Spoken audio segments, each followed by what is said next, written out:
നാളുകൾ കടന്നുപോയി. ഞാൻ വീട്ടിൽ ചിലപ്പോഴെല്ലാം വീടിന് മുകളിലാണ് കിടക്കുന്നത്. ടെറസിൽ കട്ടിലിട്ട് അതിലിങ്ങനെ മുകളിലെ ആകാശം നോക്കിക്കിടക്കും. ഞങ്ങളുടെ വീട് ഒറ്റ നിലയാണ്. വീട് വെക്കുന്ന കാലത്ത് ഇടതും വലതും വീടുകളൊന്നും ഉണ്ടായിരുന്നില്ല. ഇപ്പോഴാണ് ചുറ്റിനും വീടുകൾ വന്നു. അതൊരു റെസിഡൻഷ്യൽ ഏരിയയായി മാറി. അവിടെ ആരാണ് താമസമെന്നോ ഒന്നും എനിക്കോ എൻ്റെ വീട്ടുകാർക്കോ അറിയില്ല.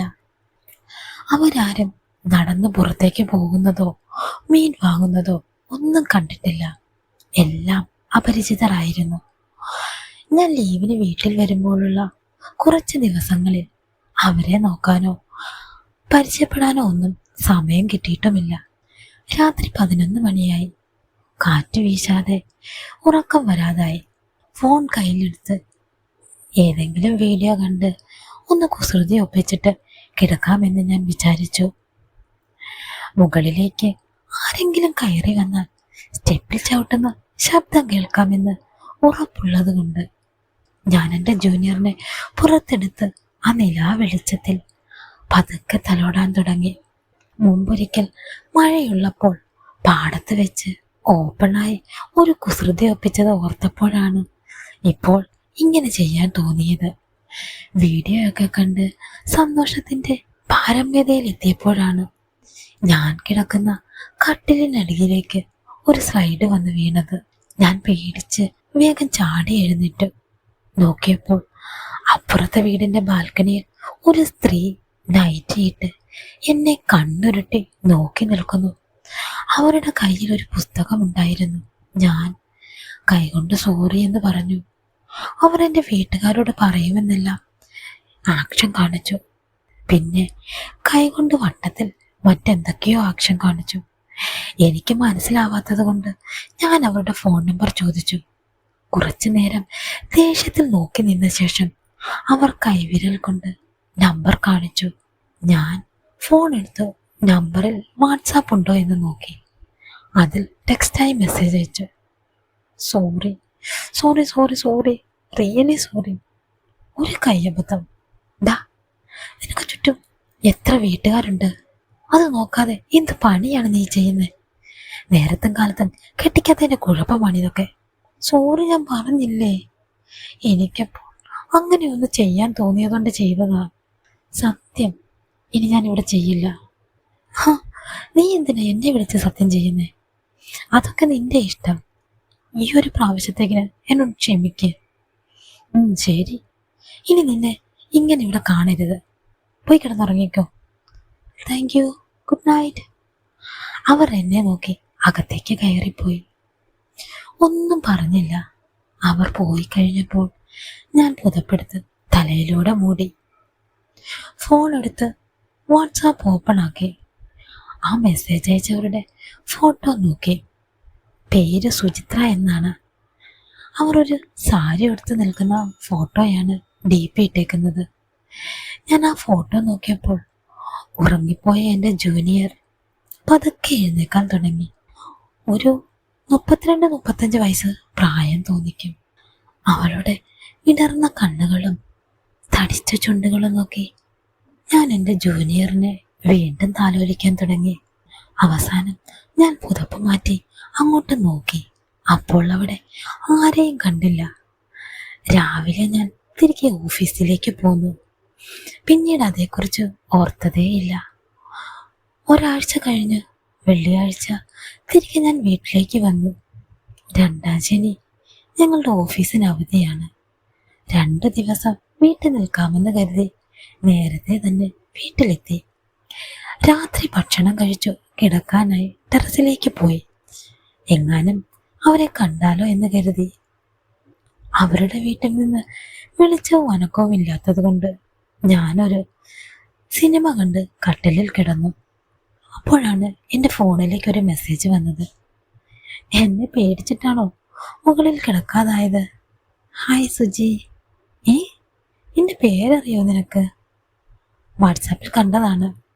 ഞാൻ പേടിച്ചിട്ടൊന്നുമല്ല അവിടെ കിടക്കാതെ. ഞാൻ ജോബ് ചെയ്യുന്നുണ്ട്. വീക്കെൻഡിലാണ് വീട്ടിലെത്തുന്നത്.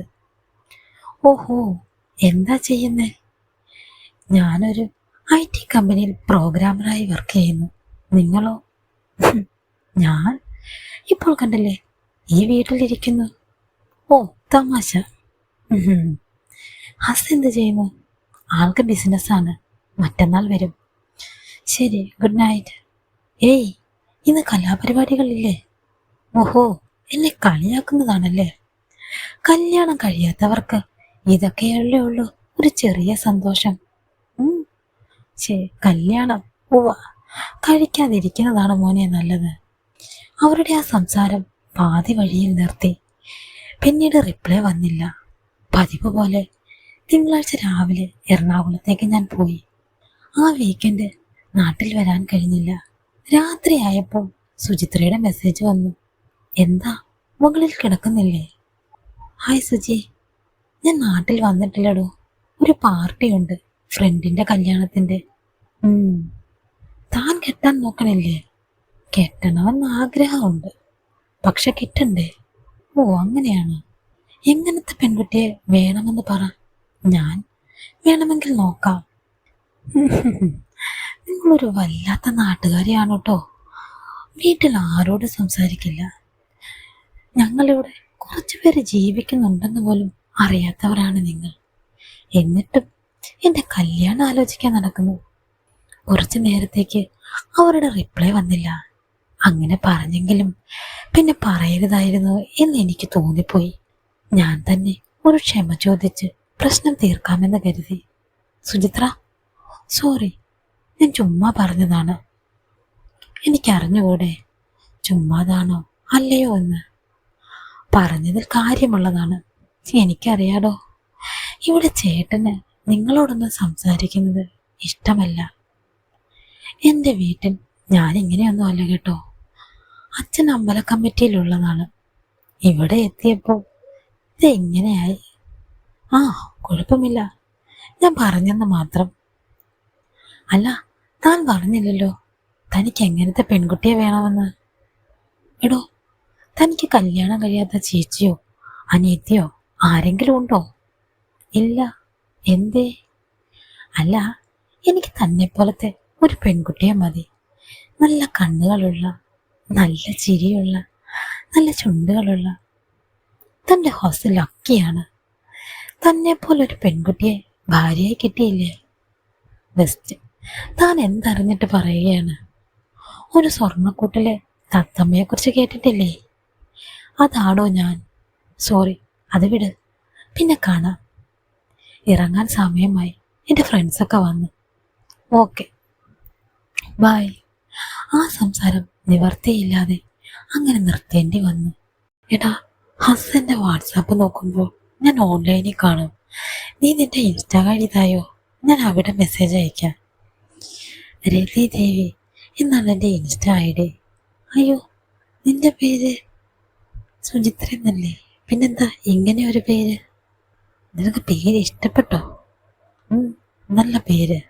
സ്നേഹത്തിൻ്റെയും പ്രണയത്തിൻ്റെയും കാമത്തിൻ്റെയും ദേവിയല്ലേ രതി ദേവി. അതുകൊണ്ട് ചുമ്മാ കിട്ടുന്നേ ഉള്ളൂ. ഓഹോ, എന്തൊരു കാവ്യാത്മകത. എടാ, എനിക്കൊരു യൂട്യൂബ് ചാനലുണ്ട്, രതി 2.0. അവിടെ ഞാൻ പ്രണയ കഥകളാണ് പറയുന്നത്.